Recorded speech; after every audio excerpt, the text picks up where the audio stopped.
They say every home hides a story of laughter, of quiet rooms, and of secrets too heavy for the air to hold. Some homes shine like gold from the outside, yet inside, a storm waits in silence. Noah Kingston was a man the world believed was blessed, a grand mansion, a graceful new wife. Two children who looked at him like he could fix anything. But perfection is not always the truth. Behind those marble walls, something dark began to grow. A smile that could wound, a love sharp as a knife, and a father who would risk everything to save the ones he loved. This is the story of a man who became someone else, to uncover the truth hiding inside his own home. The story of Grace Miller, the disguise that saved a family, and the perfect lie that was never meant to last. 2 months earlier, the mansion glowed with celebration. Soft music drifted through the hallways. Chandeliers painted gold patterns on the floor. Guests moved like shimmering shadows, laughing, toasting, telling Noah how lucky he was. He smiled politely, but the smile never reached his eyes. His new wife, Clara Reeves Kingston, stood at the top of the staircase like a portrait come to life. Graceful, flawless, adored. People whispered her name like she was something holy, yet Noah's children, Maya and Leo, stayed close to the walls. During breakfast the next morning, Clara's laughter floated through the dining room. Light, elegant, beautifully practiced. But the children didn't laugh. Their shoulders were tight. Their small hands hid beneath the table, curling into fists whenever Clara walked past. Noah noticed. But only when Mrs. Patel, the nanny, left without a goodbye. She had served the family for 10 years. And yet, she simply walked out one morning. No explanation, no tears. Just one final whisper. Some people smile with their lips, but not their hearts. Those words lingered like smoke. That night, Noah sat alone in his study. The house felt larger than ever, and somehow colder. On his desk lay a silver locket. Inside, the picture of his late wife, Emily. Her familiar eyes seemed to question him. What is happening to our children? Why didn't you see it sooner? Why didn't you stop it? His chest tightened. Promises echoed in his mind. Promises he once made over a hospital bed to protect Maya and Leo for as long as he lived. But now, even breathing felt heavy. He began to watch, to listen, to notice the small things.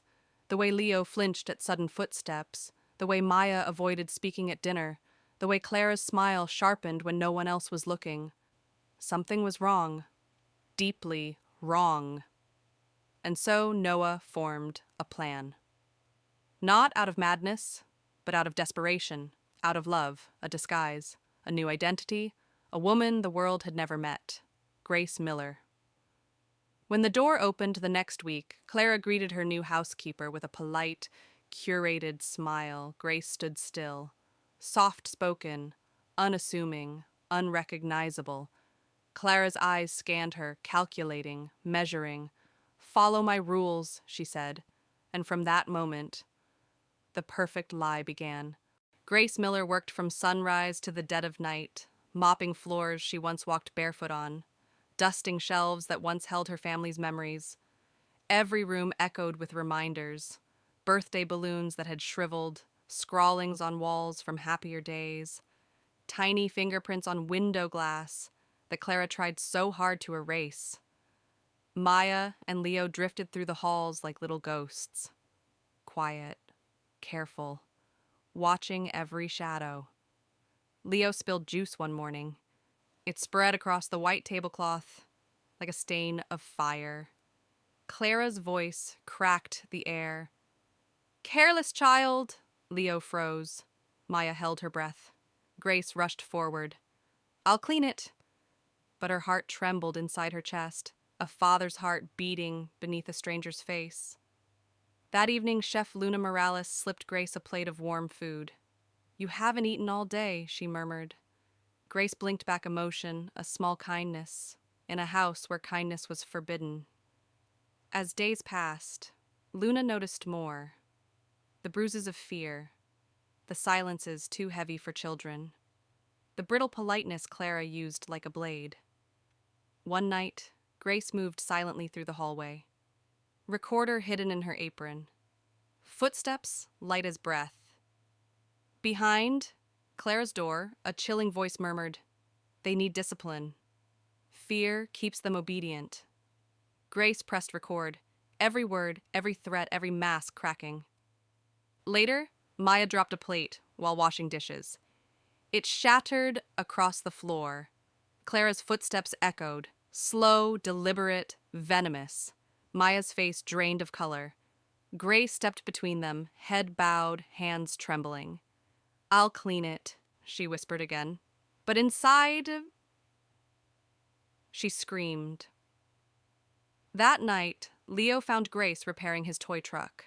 He sat beside her silently, leaning against her arm as if he recognized the soul beneath the disguise. "You're a good boy," she whispered. "Don't let anyone tell you otherwise." A tiny smile appeared, the first in weeks.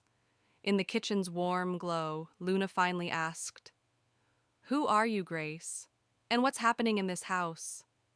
Grace held her gaze, and in that moment, the truth didn't need words. Together, they became a quiet alliance, a force of courage hidden beneath the mansion's golden chandeliers. And slowly, hope flickered to life.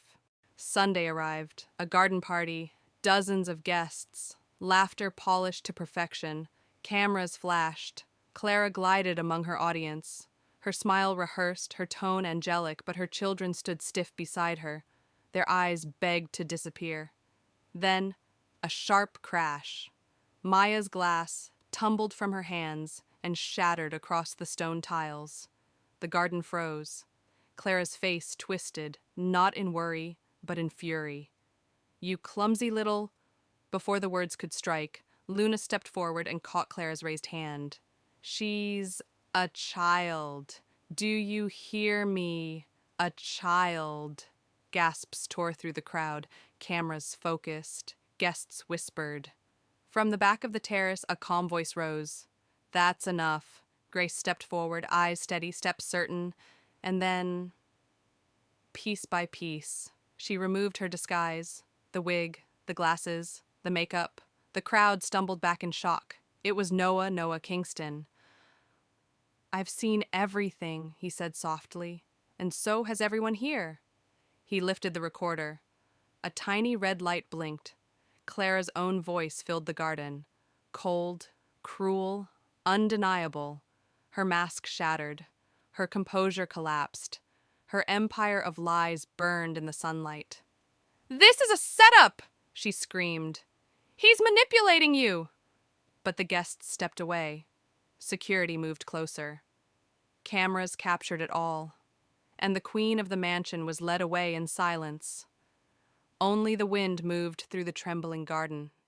Then, a small voice. "Daddy, are we safe now?" Noah knelt, pulling his children into his arms.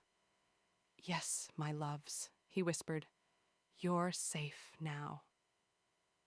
For the first time, every word was true.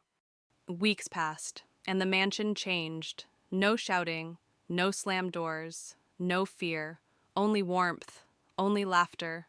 Breakfast turned chaotic again. Burnt pancakes, syrup everywhere, Maya giggling, Leo talking too fast.